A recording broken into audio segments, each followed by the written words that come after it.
Welcome back. I am incredibly excited to guide you through one of the most fascinating true crime stories in modern history.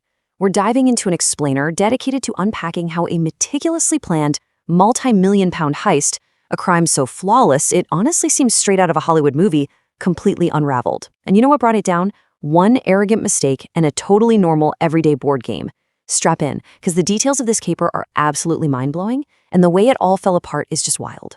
Just think about this for a second. How do you steal a payload equivalent to roughly 800 crores today, or about 3 million pounds, from a speeding, government-operated train, all without firing a single bullet? I mean, it sounds literally impossible, right? But guys, this isn't fiction. This was a cinematic, highly orchestrated, completely nonviolent, yet incredibly high-stakes operation that stunned British authorities. And as we're going to see, their secret weapon wasn't firepower, it was inside information. Section 1. The century's biggest theft. Picture a pitch-dark night. It's August 8th, 1963, and a routine Royal Mail train is hurtling toward London, completely unaware that it's become the target of an unbelievable plot.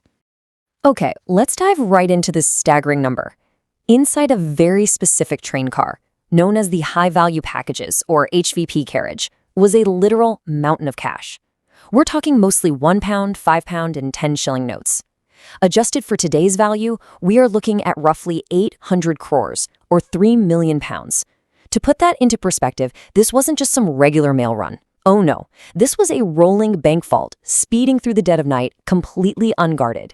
Section 2. Mastermind and secret tips. Now, this entire heist was orchestrated by a criminal named Bruce Reynolds and his 15-member crew. But his real weapon, his absolute ace in the hole, that was high-level intelligence from someone on the inside. And this brilliantly illustrates the perfect storm of vulnerabilities that the gang exploited. First off, because the previous weekend was a UK bank holiday, there was literally 12 times the normal amount of cash on board. 12 times. Second, and this is incredibly suspicious, the newer train carriages, the ones actually fitted with security alarms, were suddenly out of service. So the Royal Mail had to use an older reserve carriage called M3024M. And guess what? It had absolutely zero security system.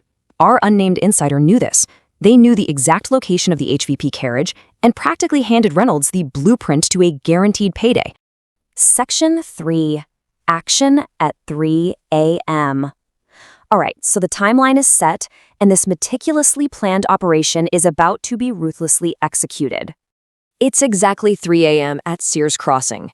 The 58-year-old train driver, Jack Mills, sees a red signal glowing in the dark, so naturally, he brings this massive locomotive to a grinding halt.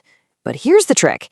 The gang had simply covered the green track signal with a glove and used a portable battery to light up the red signal. Genius, right? When the assistant driver stepped out to use the trackside phone, he found the wires were dead. Cut.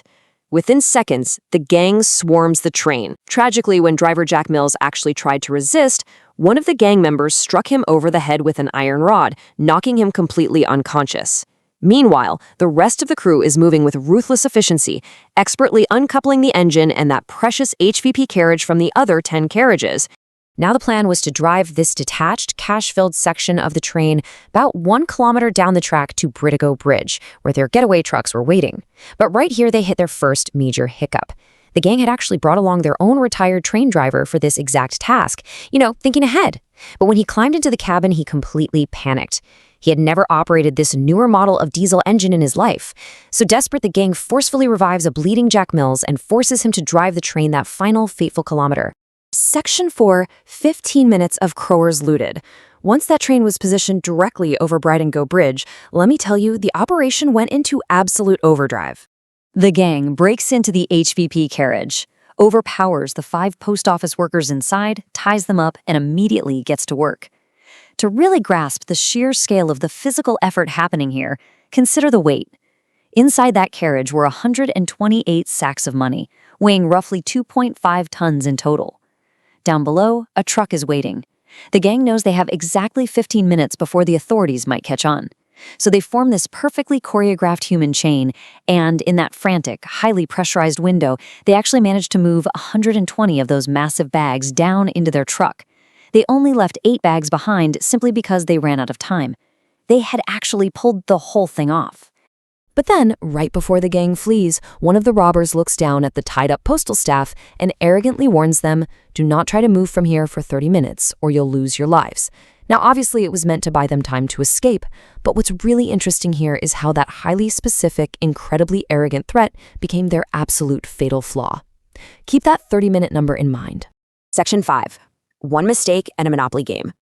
Safe in their hideout at Leatherslade Farm, the adrenaline starts to wear off, and absolute hubris just sets in. The contrast we're looking at here is just phenomenal. On one hand, you have what looks like the perfect crime, right? It relies on strict discipline, no guns, precise timing, and utilizing this high-level insider intelligence. But on the other hand, we see some astonishingly foolish mistakes. They had fled to their rented farm 43 kilometers away, celebrated, drank, and treated this massive criminal enterprise like a weekend frat party. I mean, they were literally playing a game of Monopoly with the real stolen cash. No way, right? But wait, it gets worse. They had actually paid an arsonist a massive fee to burn the farmhouse down after they left, to destroy all the evidence. Well, that guy took the cash and just bolted, leaving the farm completely intact. Now, remember that 30-minute threat? Imagine the absolute panic for these guys. While the gang is busy celebrating at the farm, they're listening to police broadcasts on a VHF radio. Suddenly, the mood shifts. The police had interviewed the postal workers, heard that 30-minute comment, and logically deduced that the gang's hideout must be roughly a 30-minute drive away. They immediately established a strict 50-kilometer search radius around the bridge, and Leatherslade Farm, sitting pretty at 43 kilometers away. They were right in the crosshairs. Section 6. Consequences and Unsolved Mysteries. Realizing the net was rapidly closing in, the criminals were forced into a totally panicked retreat. So, the crucial point here, the final breakthrough, happens when police raid the abandoned Leatherslade Farm. They find mailbags, a hastily painted truck, wrappers, the whole shebang. Now, the gang actually thought they had wiped their fingerprints from the doors, the cups, and all the surfaces as they frantically split the money and scattered. But in their panicked rush, they completely forgot to wipe down the Monopoly board. I mean, you can't make this stuff up. The police lifted perfect fingerprints right off the game pieces and the board itself. And because these men were known criminals with records at Scotland Yard, those prints led to the immediate identification and arrest of 14 gang members. The legacy of this event is profound, and frankly, it's often tragic. By 1964, the arrested robbers were handed massive 30-year prison sentences. The judge really wanted to make a severe example out of them. But the real tragedy lies with Jack Mills, the train driver. Severely traumatized and suffering from the brutal head injury he sustained during the ambush, he never returned to work. He lived out his remaining years in distress and passed away just 7 years later in 1970. But we have to end this explainer on the most maddening, lingering mystery of all. While 14 men went to prison, 2 people entirely escaped justice. One was that replacement train driver who panicked. The other, that high-level Royal Mail security officer who orchestrated the entire thing from the shadows. He never showed his face to the crew, he never revealed his name, and to this day, nobody knows who he was. Which leaves us with this final, provocative thought. Did the true mastermind of the great train robbery actually get away with the perfect crime? Thanks so much for learning with us today. Keep asking questions, and I'll catch you on the next explainer.